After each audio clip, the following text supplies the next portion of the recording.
আমার প্রিয় ছাত্রছাত্রীরা, তোমাদের সবাইকে সায়েন্স দুনিয়া ইন বাংলা ইউটিউব চ্যানেলে স্বাগত। আমি প্রশান্ত স্যার। আজকে আমি তোমাদের জন্য মাধ্যমিক 2019-এর যে গণিত প্রশ্ন আছে সেই প্রশ্ন থেকে 9 নম্বর দাগে যে দুটো উপপাদ্য আছে সেই দুটো উপপাদ্য তোমাদের বোঝাবো। দেখো, খুবই সহজ উপপাদ্য।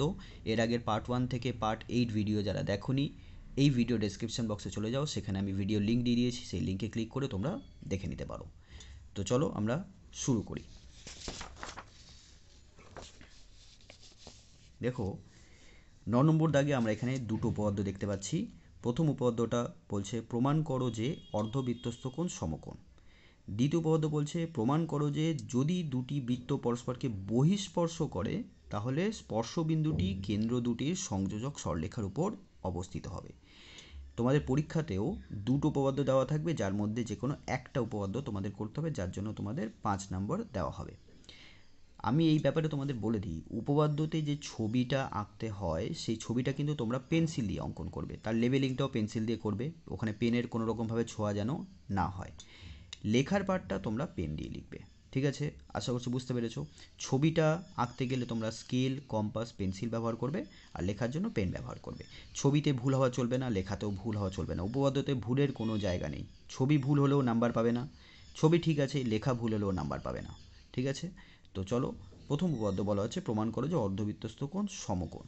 তাহলে এই উপপাদ্যটা প্রমাণ করার জন্য আমরা কি করব দেখি, ব্যাপারটা দেখো, তোমরা দেখে নাও। সবার প্রথমে আমরা জেনে নেব অর্ধবৃত্তস্থ কোণ কাকে বলে। কারণ উপপাদ্য তো আমরা পড়ি, এবং সেই উপপাদ্য ঠিকমতো আমরা অনেক সময় পড়ি না, যার ফলে উপপাদ্য পড়ার পরেও আমরা শর্ট কোয়েশ্চেন্সগুলো কমপ্লিট করতে পারি না। তাই আমাদের উপপাদ্যটা পড়ার সাথে সাথে উপপাদ্য থেকে কি আমরা শিখলাম সেটাও আমাদের জানা দরকার। সেটা আজকে আজকে যারা তোমরা ভিডিও দেখছো, আজকে তোমরা এই ভিডিওর মাধ্যমে তোমরা সেই জিনিসটা শিখে নেবে। তো দেখো, অর্ধবৃত্তস্থ কোণ কাকে বলে সেটা আগে বুঝি। আমরা একটা অর্ধবৃত্ত অঙ্কন করব সবার প্রথমে।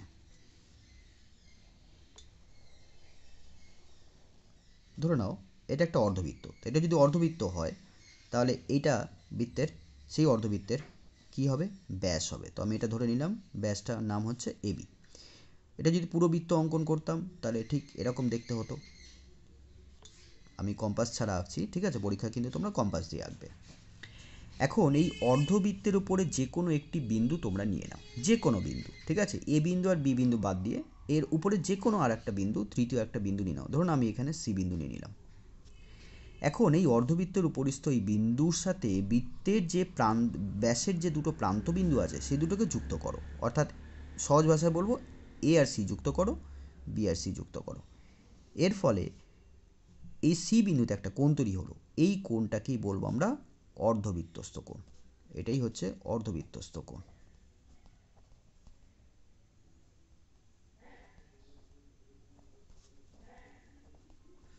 এখন এই অর্ধবৃত্তস্থ কোণের মান 90 ডিগ্রি। কেন 90 ডিগ্রি? তার জন্য এই উপপাদ্যের আগে তোমাদের বইতে যে উপপাদ্য আছে সেটা তোমাদের দেখতে হবে। দেখো, সেই উপপাদ্যটা আমি তোমাদের বলে দিচ্ছি। তোমাদের এর ঠিক উপপাদ্যের আগে একটা উপপাদ্য আছে যেখানে বলা হয়েছে, ধরে নেওয়া যাক একটা বৃত্তচাপ আছে, এপিবি একটা বৃত্তচাপ। বৃত্তচাপ মানে বৃত্তেরই একটা অংশ, এটা হচ্ছে বৃত্তচাপ। তো এই বৃত্তচাপের এই দুই প্রান্তবিন্দু আর বৃত্তের কেন্দ্র তুমি যুক্ত করে দাও। তাহলে এখানে যে কোণটা তৈরি হলো এই কোণটাকে আমরা বলবো কেন্দ্রস্থ কোণ। এবার এই বৃত্তচাপের, এটা উপরে অবস্থিত, উপরে মানে উপরের দিকে, ঠিক আছে? এখন এই বৃত্তচাপের এই যে দুই প্রান্তবিন্দু, এই দুই প্রান্তবিন্দু আর বৃত্তের উপরে আরও একটা কোনো বিন্দু নিয়ে নাও। ধরুন এরকম একটা বিন্দু নিলাম।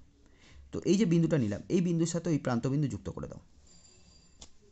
তাহলে এই কোণটাকে আমরা বলবো পরিধিস্থ কোণ বা বৃত্তস্থ কোণ।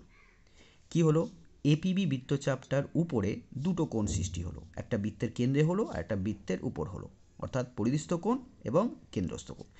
তো উপপাদ্যে বলা হচ্ছে যে এই যে কেন্দ্রস্থ কোণের মানটা পরিধিস্থ বা বৃত্তস্থ কোণের দ্বিগুণ হবে যখন তারা একই বৃত্তচাপের উপর অবস্থিত হবে, তখন। হ্যাঁ, এটা মাথায় রাখবে। কখন হবে? যখন একই বৃত্তচাপের উপর অবস্থিত হবে। কখন হবে না?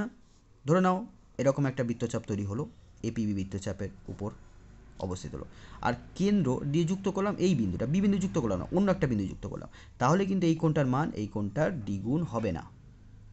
এটা হতে গেলে অবশ্যই এই দুই বিন্দু দিয়েই কেন্দ্রস্থ কোণ তৈরি হতে হবে, এই দুই বিন্দু দিয়েই পরিদৃষ্ট কোণ হতে হবে। আশা করছি বুঝতে পেরেছো। যদি মান দিয়ে আমরা বুঝি তাহলে বলবো এই কোণটার মান যদি 30 ডিগ্রি হয় তাহলে এই কোণটার মান 60 ডিগ্রি, বা উল্টে বলতে পারি এই কোণটার মান 60 ডিগ্রি হলে এই কোণটার মান 30 ডিগ্রি। ঠিক এই উপপাদ্যটার সাহায্য নিয়েই আমরা এই উপপাদ্যটা প্রমাণ করব। এখানে দেখো, তাহলে আমরা অর্ধবৃত্তস্থ কোণ বুঝে গেলাম, এই কোণটা অর্ধবৃত্তস্থ কোণ, কারণ এটা অর্ধবৃত্তের মধ্যে তৈরি হয়েছে, এই কোণটার মান 90 ডিগ্রি আমাদের দেখাতে হবে। এর জন্য আমি কী করব, বৃত্তটাকে কমপ্লিট করে নিলাম। এখানে আরেকটা অতিরিক্ত বিন্দু নেব, বৃত্তচাপ বোঝাতে গেলে কম করে আমাদের 3টে বিন্দু নিতে হয়, ওই জন্য এপিবি বৃত্তচাপটা বানালাম।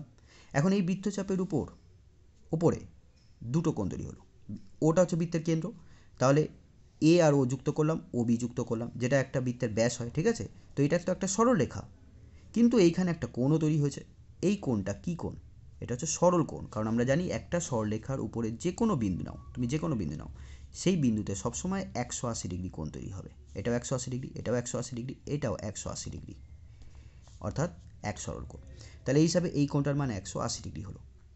আর এই বৃত্তচাপের উপর দেখো, এই দুই প্রান্ত বিন্দু দিয়েই এই কোণটা তৈরি হয়েছে, এই বৃত্তচাপের উপরেই বৃত্তস্থ কোণ তৈরি হলো সি বিন্দুতে। তাহলে এই কোণটার মান এই কোণটার অর্ধেক হবে। তাহলে এই কোণটা যেহেতু 180 ডিগ্রি, তাহলে এই কোণটার মান কত হলো? 90 ডিগ্রি। তাহলে প্রমাণ হয়ে গেল যে অর্ধবৃত্তস্থ কোণের মান 90 ডিগ্রি। আশা করছি বুঝতে পেরেছো, ঠিক আছে। তাহলে যখন আমরা অর্ধবৃত্তস্থ কোণ সম্পর্কিত কোনো অঙ্ক করব, হয়তো পরীক্ষায় মানে যখন অঙ্কটা দেবে সেখানে উল্লেখ করে দেবে না যে এই কোণটার মান 90 ডিগ্রি, কিন্তু তোমাকে বুঝে নিতে হবে। দেখো, যদি এরকম একটা বৃত্ত দেওয়া হয় আর যদি প্রশ্ন উল্লেখ করে দেওয়া হয় যে এটা একটা ব্যাস, এটা হলো একটা ব্যাস বা বৃত্তের কেন্দ্রগামী একটা রেখা, আর সি বৃত্তের উপরে কোনো একটা বিন্দু, তাহলে বুঝে নিতেই হবে তোমাকে যে এই কোণটা হলো অর্ধবৃত্তস্থ কোণ। এইটা যদি ব্যাস হয় তবেই এটা অর্ধবৃত্তস্থ কোণ হবে, এটা যদি ব্যাস না হয় তাহলে এটা অর্ধবৃত্তস্থ কোণ হবে না, এটা 90 ডিগ্রিও হবে না। যেমনটা ধরো আমি এখানে অঙ্কন করছি, এটা যে অঙ্কন করলাম, এখন বৃত্তের পর একটা বিন্দু নাও, এখানে যুক্ত করলাম, এই কোণটার মান কিন্তু 90 ডিগ্রি হবে না, এই কোণটার মান 90 ডিগ্রি হবে না, 90 ডিগ্রির থেকে কম হবে, ঠিক আছে। 90 ডিগ্রি যেহেতু হচ্ছে না, তাই এই কোণটাকে আমরা বৃত্তস্থ কোণ বলবো, কিন্তু অর্ধবৃত্তস্থ কোণ বলবো না। অর্ধবৃত্তস্থ কোণ হতে গেলে এই রেখাটা বৃত্তের ব্যাস হতে হবে। আচ্ছা, আশা করছি বুঝতে পেরেছো। যদি মনে হয় যে তোমরা আমার ভিডিও দেখে উপকৃত হচ্ছ, তাহলে ভিডিওটা অবশ্যই বন্ধুদের সাথে শেয়ার করে দিও আর লাইক করো, আর যারা আমার চ্যানেলটা সাবস্ক্রাইব করোনি অবশ্যই চ্যানেলটা সাবস্ক্রাইব করে নিও। এবার চলো আমরা দ্বিতীয় উপপাদ্যটা বুঝি।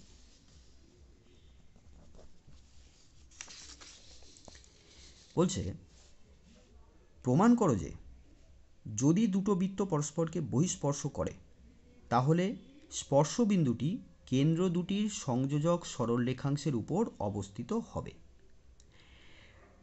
এইখানে যে এই যে উপপাদ্যটা দিয়েছে, এখানে ভাষাটাকে একটু পাল্টে দিয়েছে। তোমাদের বইতে যে ভাষা আছে সেই ভাষাতে এই বহিঃস্পর্শ ব্যাপারটা শুধু উল্লেখ করা নেই।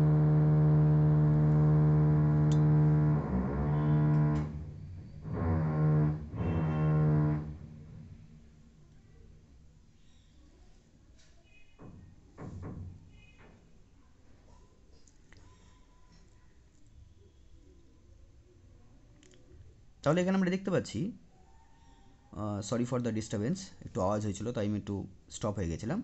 তো দেখো কী বলছে, প্রমাণ করো যে যদি দুটি বৃত্ত পরস্পরকে বহিঃস্পর্শ করে তাহলে স্পর্শবিন্দুটি কেন্দ্র দুটি সংযোজক সরলরেখার রেখাংশের উপর অবস্থিত হবে।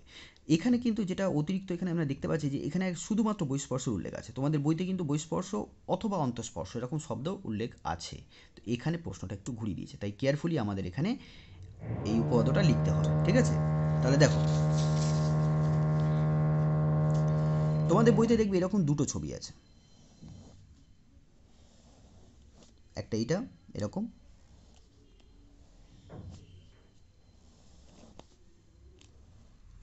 আর একটা এরকম।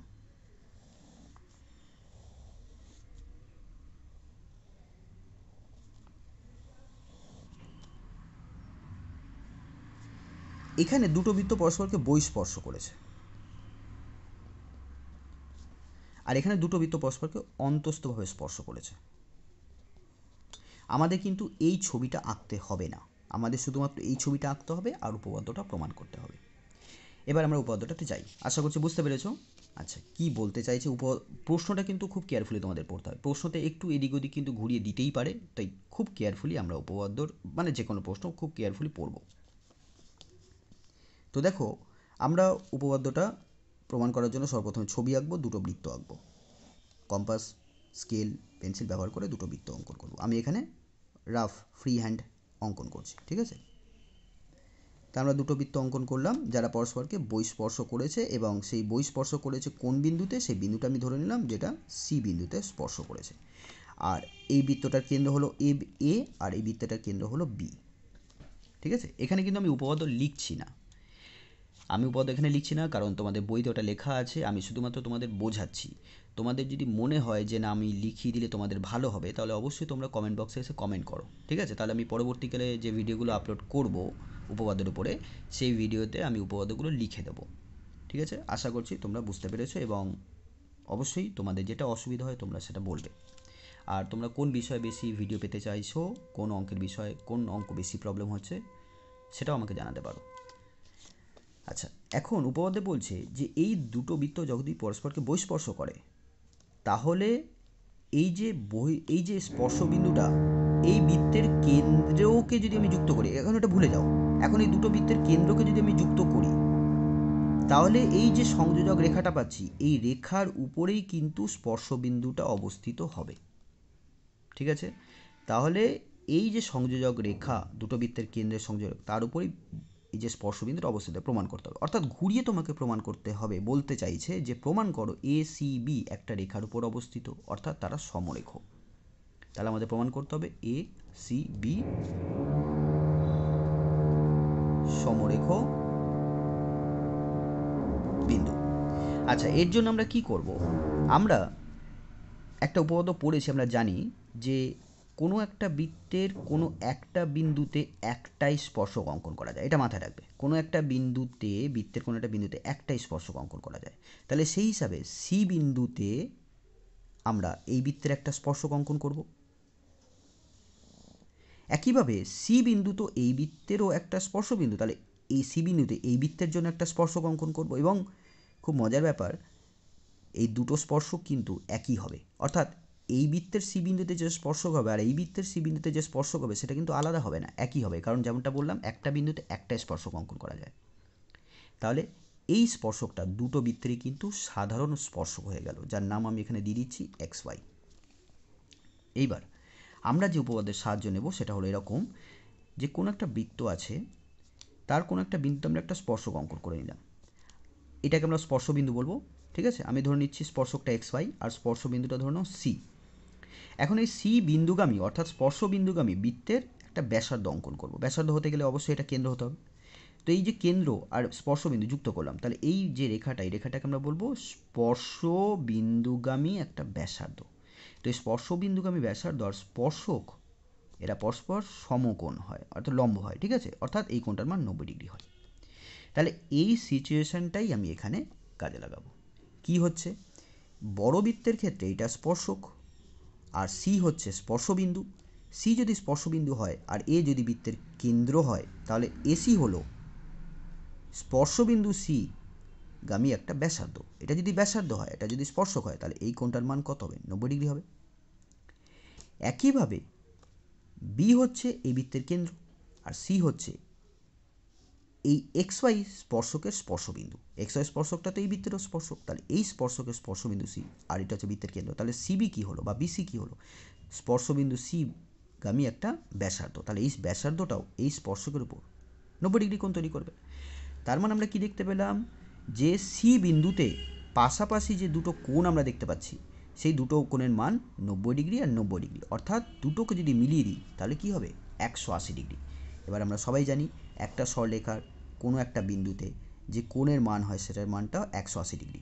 বা ঘুরিয়ে বলতে পারি, যদি একটা সরলরেখার কোনো একটা বিন্দুতে আমি যদি রেখা টানি, তার পাশাপাশি যে দুটো কোণ হলো সেই দুটো কোণের মানের সমষ্টি বা যোগফল যদি 180 ডিগ্রি হয়, 90-90ও হতে পারে, ধরো এরকম হতে পারে, 80-100 হতে পারে। তো যদি সমষ্টিটা যদি 180 ডিগ্রি হয়, তাহলে অবশ্যই এই রেখাটা একটাই রেখা হবে। দেখো তোমরা ছবিতে দেখতে পাচ্ছ এটা একটা রেখা, আর এখানে যে মোট কোণটা তৈরি হচ্ছে সেটা হচ্ছে 180 ডিগ্রি। আমি এরকমভাবে অঙ্কন করছি। এবার এখানে একটা রেখা অঙ্কন করছি। দেখো এই কোণটার মান আর এই কোণটার মান যোগ করলে কখনোই 180 হবে না, তার কারণ এই কোণটা 90 ডিগ্রি থেকে বেশি দেখাচ্ছে, এই কোণটার মানও 90 ডিগ্রি থেকে বেশি দেখাচ্ছে, অর্থাৎ যোগ করলে আমরা 180 ডিগ্রি থেকে বেশি পাবো। আর বেশি পাচ্ছি বলেই এইটা কিন্তু, এখানে একটা বিন্দু ধরে নাও, এখানে একটা বিন্দু, এটা বিন্দু, এই তিনটে বিন্দু কিন্তু একটা রেখার মধ্যে নেই, এটা দুটো আলাদা রেখার মধ্যে আছে। যখনই যখনই একটা রেখার মধ্যে তিনটে বিন্দু থাকবে, এইটা এইটা এইটা, তখন এই বিন্দুতে এই কোণটার মান সবসময় 180 ডিগ্রি হবে। সেই অর্থে সি বিন্দুতে যে দুটো কোণ আমরা দেখতে পাচ্ছি, সেই দুটো কোণের মান যোগ করলে পাওয়া যাচ্ছে 180 ডিগ্রি। অর্থাৎ এই কোণটা 180 ডিগ্রি যখন হয়ে যায়, তার মানে এটা হচ্ছে একটা সরলরেখা। এটা যদি একটা সরলরেখা হয়, সেই সরলরেখার মধ্যে এ সি বি আছে, অর্থাৎ এই তিনটে বিন্দু সমরেখ বিন্দু হয়ে গেল। তাহলে উপপাদ্যটা প্রমাণিত হয়ে গেল। আশা করছি বুঝতে পেরেছো। তাহলে আজকে ভিডিও এখানেই থাক। ধন্যবাদ।